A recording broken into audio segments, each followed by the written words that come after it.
Bonjour tout le monde. Dans cette séquence, on va voir dans cette présentation, on va voir le cours de relative procédures et fonctions dans le langage PLSQL d'Oracle. Donc, euh, dans cette séquence, on va voir plus précisément comment on peut définir une procédure ou bien une fonction, comment on peut faire appel à cette fonction, comment on peut l'exécuter, comment on peut la recompiler s'il y a un changement au niveau de la base de données, et comment on peut la supprimer, par exemple, si on veut la supprimer de la base de données. D'accord? Donc, dans la séquence précédente, donc, nous avons déjà vu le cours relatif les blocs anonymes. Et nous avons dit que un bloc PLSQL de manière générale, il peut être peut être représenté sous trois formes. Donc, le bloc anonyme, c'est ce que nous avons déjà vu dans les séquences précédentes, et soit les blocs nommés dans lesquels on peut distinguer les fonctions, les procédures et les fonctions. D'accord. Donc la première chose, c'est on va voir l'intérêt des fonctions et des procédures. Donc une fonction ou procédure stockée est composée d'instructions compilées et enregistrées dans la base de données. Donc une fonction ou procédure, c'est un ensemble des instructions qui sont compilées et enregistrées dans la base de données. Il est activé par des événements ou des applications. Donc on va voir qu'il y a un autre type des blocs PLSQL qui sont plus précisément les déclencheurs, ou bien ce qu'on appelle aussi les triggers, et qui peuvent être exécutés non pas par un appel à ces blocs-là, mais par l'arrivée d'un événement au niveau de notre base de données, de notre CGBD. Et comporte autre que des ordres SQL, en plus que des ordres SQL, il contient en effet des instructions de langage PLSQL de Oracle. À savoir par exemple le branchement conditionnel, les instructions de répétition, les boucles, la déclaration, les curseurs, ainsi de suite. Donc l'intérêt des procédures stockées est d'alléger les échanges entre les clients et le serveur de base de données en stockant au niveau du serveur les procédures régulièrement utilisées. Donc s'il y a un traitement qui est souvent utilisé par les clients, donc dans ce cas-là, qu'est-ce qu'on va faire? C'est on va le mettre au niveau de notre base de données. Puis si l'utilisateur il veut exécuter ce traitement-là, il n'a qu'à faire appel à la fonction ou bien à la procédure. Donc, au lieu d'envoyer, on lui fait toute une requête qui est très compliquée et qui contient plusieurs instructions, il va tout simplement envoyer un appel simple vers la fonction ou bien vers la procédure.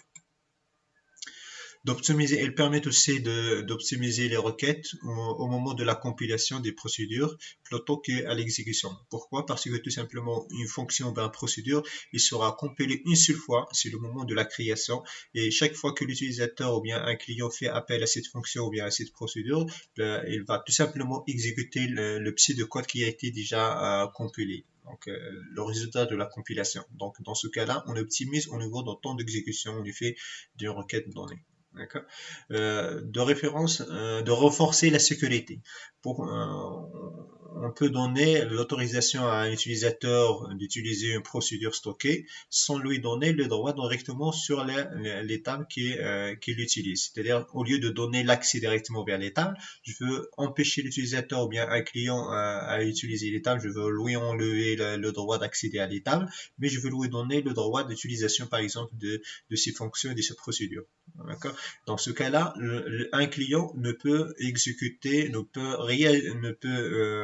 effectuer que les traitements que nous avons déjà prédéfinis au niveau de notre ICGBD qui sont définis dans les fonctions et les procédures.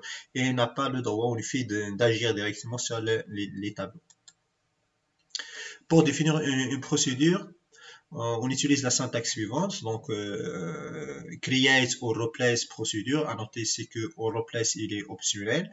Donc si on veut définir une fonction pour la première fois, donc on peut utiliser directement create procédure, le nom de la procédure, ainsi de suite. Mais si j'ai déjà créé la procédure et je veux la remplacer, ou bien je veux la modifier, ou bien j'ai la créée mais il y a une erreur au niveau de la compilation après avoir corrigé l'erreur, je veux la relancer. Dans ce cas-là, je dois utiliser obligatoirement or replace.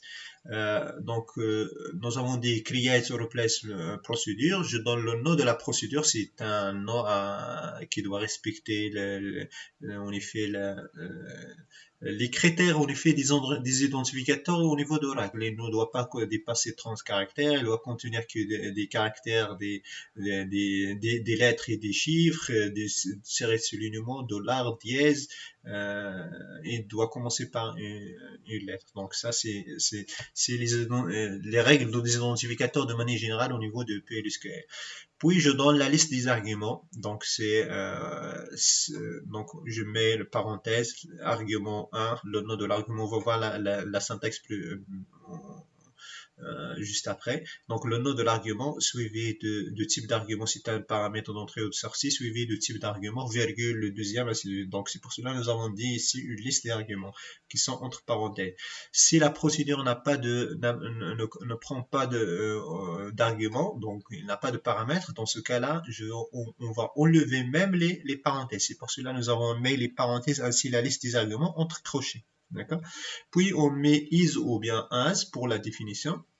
Puis je donne la déclaration des variables, des fonctions, des fonctions locaux, des procédures locaux. On les fait des procédures locales et fonctions locales aussi au niveau de déclaration des variables, les curseurs, les exceptions, tout ce que nous avons déjà vu au niveau des blocs P anonymes. D'accord? Puis begin les instructions, le code de notre procédure. Exception si je veux gérer les exceptions. Et vers la fin, un and, le nom d'employé. À noter que cette partie-là, ça représente en effet ce que nous avons déjà vu au niveau des blocs PL, des blocs anonymes au niveau dans les séquences précédentes. La seule différence, c'est que dans cette partie-là, on n'utilise plus le mot déclare. Donc, justement, après le prototype de notre procédure, on donne directement la liste des variables, des exceptions, des procédures, la partie déclaration, sans utilisation de mots-clés déclare. Donc, pour la syntaxe des arguments, donc je donne le nom de l'argument, je précise le type de l'argument, si c'est un paramètre d'entrée, si c'est un paramètre de sortie, ou bien c'est un paramètre d'entrée et de sortie. Donc, d'entrée, il permet lorsqu'on met un in, ça veut dire que c'est un paramètre qui permet d'amener des valeurs à notre procédure. Lorsqu'on met out, il s'agit d'une variable que nous avons mis dans le paramètre de la procédure et dans lequel on va mettre des valeurs qui vont être consultées par la suite au niveau de la procédure ou bien de le bloc qui fait appel à notre procédure. Donc, in et out, ça veut dire que le paramètre il permet d'amener les valeurs, en même temps il permet de le récupérer. C'est un paramètre d'entrée et de sortie. Type de données, donc après avoir donné le nom de l'argument, par exemple A, c'est un paramètre d'entrée, et in, et il est de type integer. Si je veux donner une valeur par défaut, dans ce cas-là, je veux utiliser soit égal, soit default. Donc on écrit par exemple A de type integer, 2 points égale 10, ou bien A de type integer, default 10. Si je veux donner la valeur par défaut, c'est 10. Donc in c'est un paramètre d'entrée, out c'est un paramètre sortie, in et out c'est un paramètre d'entrée et de sortie. Donc l'exécution de l'ordre create procédure déclenche. Donc lorsqu'on exécute, on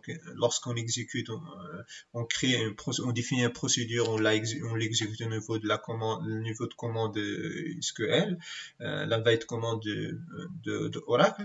Donc qu'est-ce qu'il permet? En effet, il permet en effet la compilation de code source avec la génération de pseudocode si aucune erreur n'est déclenchée. Donc dans ce cas-là, il va compiler, il va générer le code source, donc le pseudocode, en effet le résultat de la compilation, d'accord, qui va être exécuté directement. Le stockage de code source dans la base, même si une erreur a été détectée. C'est-à-dire, si on écrit notre procédure et la procédure contient une erreur, quand même, on va enregistrer le code au niveau de la base de données. Il va l'enregistrer si la procédure contient une erreur ou pas. Donc, dans tous les cas, il va enregistrer le code.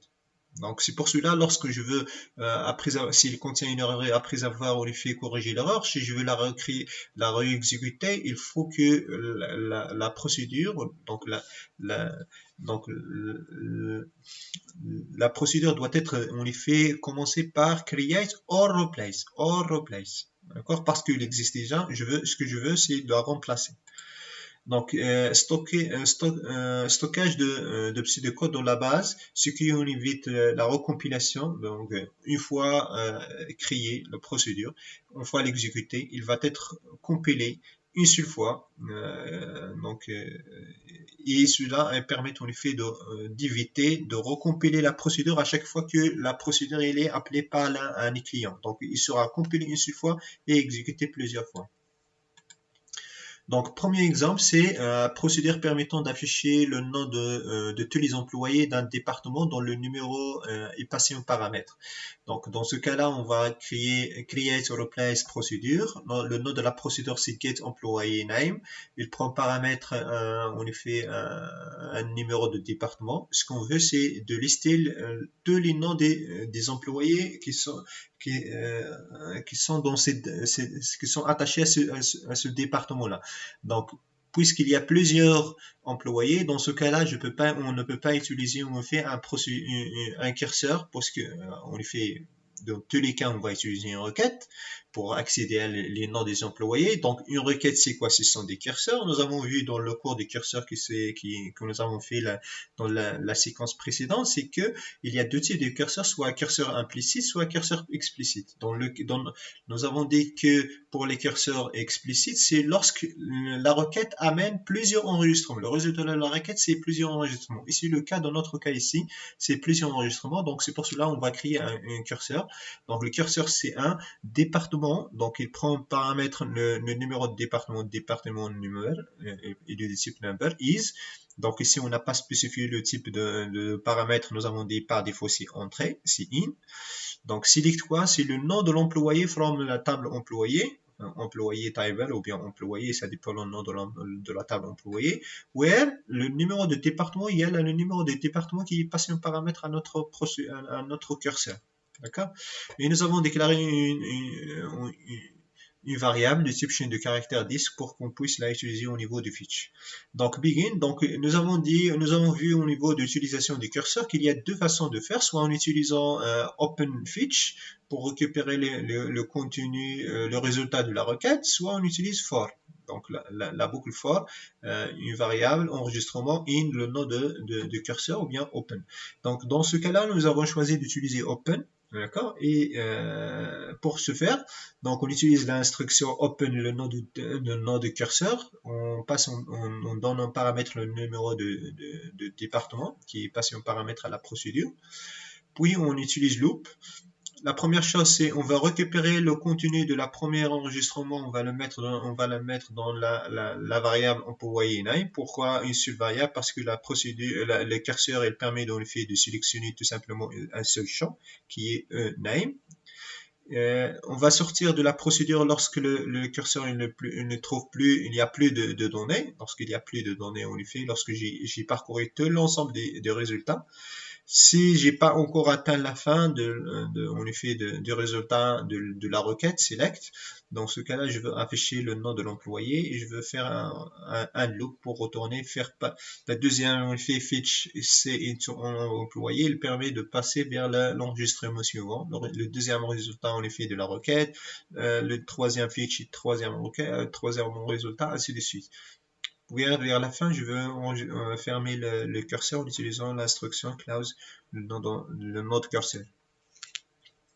Deuxième exemple, c'est créer une procédure qui permet d'augmenter le prix d'un produit par un taux donné. Donc, on utilise pour cela create or replace procedure, augmentation prix. Donc, je veux augmenter le prix d'un produit, donc je dois donner le numéro de produit. C'est un paramètre d'entrée in. Le taux d'augmentation, par exemple, si je veux augmenter par 10%, je veux en donner 0,1. Si je veux faire une augmentation par 20%, je veux donner 0,2, ainsi de suite. Is. Donc, dans ce cas-là, on va utiliser la mise. Donc, c'est une requête de mise à jour. Donc, l'augmentation de prix, c'est-à-dire la modification de prix. La requête de mise à jour, donc, c'est update. Donc, si on veut utiliser update, c'est la seule façon de faire, c'est de la utiliser directement après begin, parce qu'on ne peut pas créer un curseur explicite pour update. Les curseurs explicites, ils sont seulement relatifs à les requêtes de sélection. Dans notre cas, donc, ce qu'on va faire, c'est que on va créer une exception pour dire que c'est non true. Lorsque le numéro de produit n'existe pas dans n'existe pas dans la table. Donc, qu'est-ce qu'on va faire? On va mettre directement update produit set prix unitaire égale à prix unitaire fois 1 plus le temps. Donc, pourquoi 1 plus le temps? On le fait parce que le nouveau prix, c'est quoi? C'est l'ancien prix. Le nouveau prix, c'est l'ancien prix plus l'augmentation. Avec l'augmentation, c'est l'ancien prix multiplié par le temps. Donc, si on met le prix unitaire en facteur, on va voir prix unitaire facteur de 1 plus le temps. Donc, where le numéro de produit, on va faire cette modification pour le produit dont le numéro de produit égale le numéro de produit qui est passé en paramètre. D'accord? Donc, si SQL, donc nous avons dit dans le cours des curseurs que SQL, c'est quoi? C'est le nom de tous les curseurs qui sont implicites. Dans notre cas, les curseurs implicites, c'est update, produit, set, ainsi de suite. Donc, not found, c'est-à-dire aucun enregistrement, il n'a pas trouvé aucun enregistrement, il n'a pas agi sur aucun enregistrement. Dans ce cas-là, on va lancer l'exception. Pour lancer l'exception, nous avons dit c'est raise le nom de l'exception. Donc, pour gérer l'exception, win non trouve, donc on va afficher un message pour l'utilisateur, par exemple, pour dire produit non trouvé. Donc, l'exemple 3, pardon. Pour l'exemple 3, c'est on va créer une procédure qui est dont le nom c'est get employé record, donc un enregistrement, et on va essayer de récupérer un enregistrement à partir d'une procédure. Donc, une procédure, il ne permet pas en effet de récupérer, de retourner une valeur parce que c'est pas une fonction. Donc, qu'est-ce qu'on va faire? On va passer en paramètre un enregistrement à cette procédure. Et cette procédure, qu'est-ce qu'elle va faire? Elle va remplir l'enregistrement qui est passé en paramètre. Donc, qui permet en fait de mettre tous les colonnes, donc tous les attributs, toutes les informations de la table employée dans un enregistrement P le scale qui est passé en paramètre pour un employé donné. Donc, qu'est-ce qu'on va faire? C'est create or place procédure. Le nom de la procédure, nous avons dit, c'est get employé record. Donc, il prend paramètre le numéro de l'employé, c'est l'employé pour lequel on veut, on lui fait récupérer ces informations. C'est un paramètre d'entrée. D'accord? Il est du type quoi? Employé tab, employé number, donc pourcentage type, c'est typage par copie. Puis je dois donner ici quoi? C'est le paramètre de sortie out. Si je donne un enregistrement employé donc return, donc qui va être retourné. Donc il va pas être retourné directement. On lui fait donc ici il y a un tiret. Une tirée ici entre employé et récolte, donc c'est une seule variable, et qui est de type enregistrement employé table, pourcentage route type is. Donc qu'est-ce qu'on va faire? On va directement écrire begin. On va sélectionner toutes les informations relatives à l'employé, à les employés, into donc l'enregistrement qui est passé en paramètre, employé-ret, d'accord, from employé timer, where le numéro d'employé égale le numéro d'employé qui est passé en paramètre. D'accord? Donc maintenant, pour faire appel à cette procédure, donc par exemple dans un bloc anonyme, donc on peut déclarer d'abord employé raw, donc c'est un employé record, donc un enregistrement de type employé, donc employé type raw type, c'est un enregistrement de type employé, dans laquelle on va mettre les résultats en effet, les informations relatives à l'employé donné. Donc, au niveau de begin le corps de notre programme PLS anonyme, donc, ce qu'on va faire, on va faire appel à notre procédure qui est get employee record. Get employee record. Donc, je dois citer ici le numéro de l'employé, dans notre cas, c'est 7499, et je dois donner une variable qui est de type enregistrement employé, et qui va être remplie au sein de notre procédure. D'accord? Donc, après avoir fait appel à cette procédure, je peux consulter employé raw pour récupérer en effet le nom, le prénom, le salaire, l'emploi, la ville, ainsi de suite. D'accord? À noter ici que pour les paramètres d'entrée qui sont de type in, je peux donner directement une valeur, comme c'est dans notre cas ici 7499. Comme je peux donner une variable qui contient une valeur de type entier, par exemple. Mais pour les valeurs les paramètres de sortie, out, je dois obligatoirement donner une variable qui va être remplie au niveau de notre procédure. Je ne peux pas donner une valeur ici. Je ne peux pas donner une valeur. Pour l'exemple 4, c'est créer une procédure qui retourne les informations. Donc, lorsqu'on dit retourne pour une procédure, ça veut dire qu'il prend paramètre des variables et qui permet de le remplir. D'accord? On retourne les informations de l'employé dont le numéro est passé en paramètre. Donc, ce cas-là, donc, on veut que la procédure soit, par exemple, de cette façon-là, il prend paramètre le numéro de l'employé et il retourne une fille, il prend une variable nom d'employé, salaire, la date d'embauche, il permet de le remplir.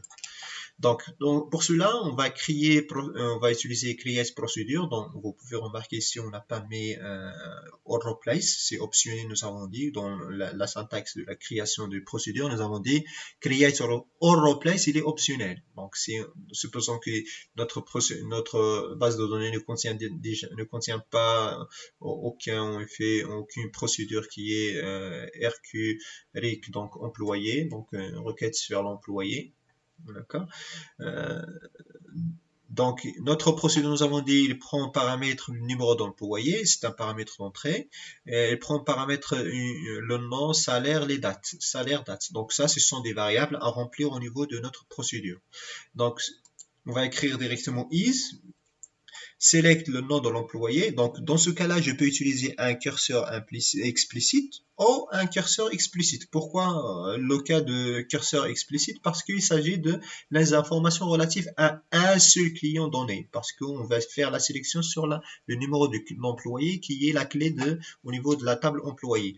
Donc, select le nom de l'employé, salaire, la date d'embauche. On va les mettre dans quoi? Dans les variables qui ont été passées en paramètre à la procédure qui est le nom d'employé, salaire employé, la date d'embauche pour un employé donné, from la table employé, where le numéro d'employé égale le numéro d'employé qui est passé en paramètre. Donc, optimisation des procédures. Maintenant, si je veux, si la base de données évolue, donc a été modifiée. Par exemple, vous avez modifié le type d'un attribut donné au niveau d'une table, par exemple par la table employé. Ou bien vous avez modifié le type d'un attribut donné, ou vous avez modifié la précision au lieu de, par exemple, un char 30, ça devient un char 40, par exemple, ou quelque chose comme ça. Dans ce cas-là, ou bien vous avez modifié le nom d'un attribut au niveau de la base de données. Dans ce cas-là, qu'est-ce que vous devez faire? Il faut recompiler la procédure. Parce que nous avons dit tout à l'heure, c'est une procédure, lorsqu'on exécute une procédure donnée, il sera compilé une seule fois et le résultat de la compilation, il va être exécuté plusieurs fois. Puisqu'on a modifié la base de données, donc le résultat de la compilation que nous avons obtenu tout à l'heure, il n'est plus valable, on ne prend pas en compte les modifications que nous avons faites. Donc, pour cela, qu'est-ce qu'on va faire? On va recompiler la procédure. Pour la recompiler, qu'est-ce qu'on va faire? On va utiliser alter, fonction aux procédures. Donc, cette technique, cette méthode, elle est valable pour les fonctions et les procédures. Donc, alter procédure, le nom de la procédure, on donne compile. Pour la procédure de tout à l'heure qui permet de faire l'augmentation de prix, donc on va mettre par exemple alter procédure augmentation prix compile, c'est-à-dire on demande de le recompiler. Pour supprimer une procédure, il suffit d'utiliser l'instruction drop procédure, le nom de la procédure. Pour supprimer une fonction, on va écrire drop function, function, donc le nom de la fonction. On va voir les fonctions juste après. Voilà. Donc pour une fonction, pour définir une fonction, c'est quoi? Donc une fonction, c'est quoi? D'ailleurs, c'est une application qui prend en paramètre un ensemble des valeurs en argument et permet de retourner une seule valeur. Donc la syntaxe de la définition de la déclaration d'une fonction, c'est quoi? C'est create ou replace function. Donc au lieu de procédure tout à l'heure, maintenant c'est function, le nom de la fonction, puis la liste des arguments. Donc il suit le même critère que tout à l'heure. Donc les paramètres ils sont optionnels, on ne doit pas les mettre lorsque la liste des arguments est vide. Je peux donner la liste des arguments, ils peuvent être la même chose que tout à l'heure. Donc je vais revenir sur en effet voilà, donc pour les paramètres, donc soit un paramètre, il peut être un paramètre d'entrée, un paramètre sortie ou bien un paramètre d'entrée-sortie. Donc le nom de le paramètre, le type de paramètre et la valeur par défaut. Donc default, j'utilise deux points égal ou bien default et la valeur. Voilà.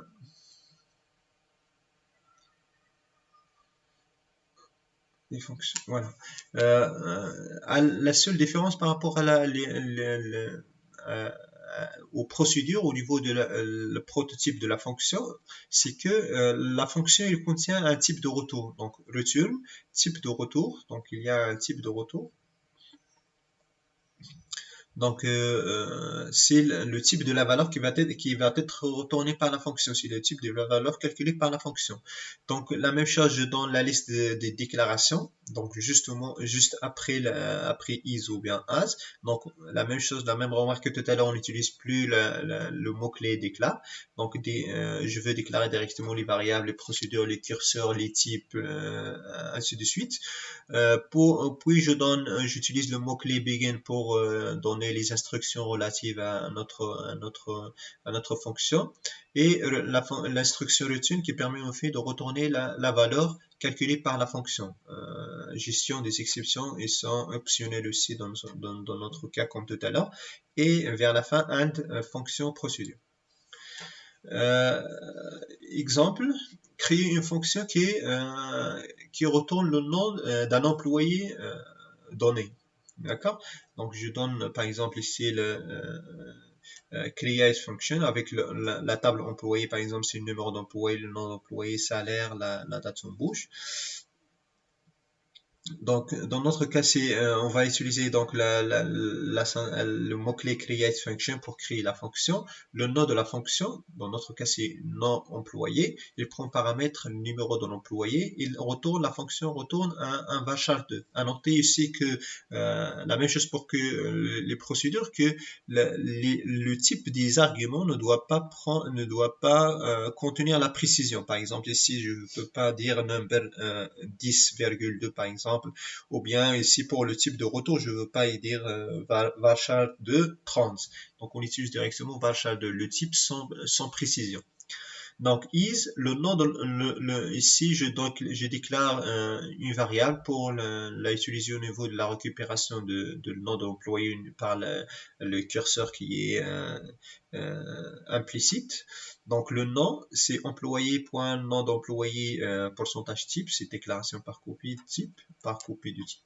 Donc begin, je vais utiliser l'instruction select employé into le nom de l'employé into le nom le nom, c'est la variable que je viens de créer. From employé, where le numéro d'employé égale le numéro d'employé qui est passé en paramètre. Donc la valeur récupérée, je vais la retourner en utilisant l'instruction return la valeur, le nom. D'accord. Maintenant pour la l'appel à une fonction procédure, donc l'exécution d'une fonction procédure. Dans le cas de SQL étoile plus, donc je peux utiliser une instruction execute pour exécuter une fonction ou bien une procédure. Dans notre cas, par exemple ici, pour une procédure donnée, exécute le nom de la procédure, je donne la liste des paramètres. Une fonction peut être utilisé dans une requête SQL. On va voir ça par la suite. Par exemple ici, voilà, select, je veux mettre par exemple select le nom de l'employé, salaire, je veux convertir le salaire en de l'euro vers dirham par exemple, je veux mettre euro to dirhams avec euro to dirham. Donc c'est quoi? C'est une fonction que j'ai déjà créée au niveau de la base de données. Je veux faire passer le salaire en paramètre from employé. Donc ça, c'est une requête SQL simple dans laquelle on a utilisé ici une fonction que nous avons créée. Donc les fonctions créées par l'utilisateur vont être utilisées comme des fonctions qui sont déjà prédéfinies, à savoir count, max, min, ainsi de suite. Pour l'exécution, nous avons dit au niveau de SQL étoile plus, on utilise l'instruction execute. Par exemple, tout à l'heure pour la procédure augmentation de prix, on va mettre execute, augmentation prix, le produit, on va faire l'augmentation de prix pour le produit numéro 1 avec le temps c'est 0,2. D'accord. Pour une fonction donnée, par exemple, je peux déclarer une variable, le nom de la variable au niveau de toujours SQL étoile plus, le nom il est varchar de 30. Pour exécuter la fonction, on va mettre execute deux points, le nom qui est la variable égale le nom de la fonction avec les paramètres. Puis si je veux afficher le contenu de la variable, on va utiliser print le nom. Donc ça, ce sont des instructions de SQL étoile plus. Maintenant, on peut faire aussi, ça c'est une autre façon de faire, c'est d'utilisation des fonctions et des procédures au sein de notre fonction ou bien procédure ou bien dans un bloc anonyme. Dans notre cas ici, c'est au sein d'un bloc anonyme. Donc nous avons déclaré une variable, c'est variable numéro de produit. D'accord, et que nous avons initialisé par 14, d'accord, begin, augmentation. Pour faire appel à notre procédure augmentation prix, on va écrire directement augmentation prix, je veux donner le numéro de produit, donc dans notre cas c'est 14, donc je peux écrire directement 14, comme je peux utiliser la variable v nump qui contient la valeur 14, et je peux spécifier le temps qui est 0,1. Maintenant, le type d'appel de ce programme. Donc, pour faire appel à une procédure ou bien à une fonction, je dois préciser les arguments. Par exemple, ici, il y a trois façons de faire, soit paramètre positionnel. Donc, le premier argument, c'est quoi? C'est le numéro de produit. Dans notre cas ici, augmentation prix. Numéro de produit, suivi de deux temps. D'accord. Donc, la première valeur c'est relative à le numéro de produit, la deuxième valeur il est relative à le taux d'augmentation, ou bien je vais utiliser l'appel à notre procédure en utilisant le paramètre par mot-clé. Dans notre cas ici, par exemple, augmente prix, je donne le taux, 2 points supérieurs, c'est-à-dire une flèche ici, comme une flèche, 0,2. D'accord. Numéro de produit ici, 1. Vous pouvez remarquer ici que les arguments, on les a inversés, mais c'est pas un problème puisque nous avons utilisé le nom de l'argument qui était utilisé au niveau de la procédure. D'accord. Comment on peut utiliser donc le paramétrage qui est mix. Dans notre cas ici, les arguments, les paramètres, on a utilisé un paramètre avec on donne seulement la valeur, c'est-à-dire un paramètre positionnel. On utilise des paramètres positionnels, c'est-à-dire la position. Et on a utilisé le deuxième paramètre, on a utilisé en effet le mot-clé qui a été, donc c'est le nom de l'argument au niveau de la définition de la procédure qui est le temps, 2 points supérieur, donc comme flèche 0,2. À noter ici qu'il faut faire attention au niveau de l'utilisation pour l'utilisation de le cas mixte. Il faut que les arguments pour lesquels nous avons cité, nous avons précisé le mot-clé, doivent être figurés à la fin de la liste des arguments ou bien les listes des paramètres. Donc voilà tout ce qui concerne les fonctions et les procédures. Donc dans la séquence suivante, on va voir les packages. D'accord, la création des packages et leur utilisation. Donc, merci. À bientôt.